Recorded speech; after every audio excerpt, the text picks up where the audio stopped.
Hi hello friends, welcome back to my channel. ఈ రోజు మనం సెక్షన్ 376D గురించి తెలుసుకుందాం. 376D అంటే మన గ్యాంగ్ రేప్కు సంబంధించిన నిబంధనలు అయితే ఈ 376D సెక్షన్ కింద అయితే వస్తుంది.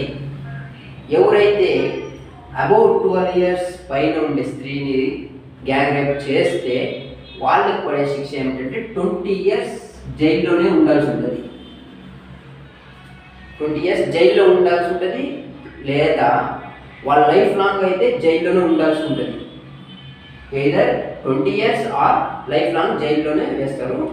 ఇక్కడ బిలో 12 years అమ్మాయి అంటే ఆ స్త్రీని గ్యాంగ్ రేప్ చేస్తే వాళ్ళు పడే శిక్ష ఏమిటని మీరు కామెంట్ బాక్స్లో కమెంట్ చేయండి. Thank you friends. ఈ వీడియో నచ్చినట్లయితే లైక్ చేయండి, షేర్ చేయండి, కమెంట్ చేయండి, సబ్స్క్రైబ్ చేసుకోండి ఫ్రెండ్స్. Thank you.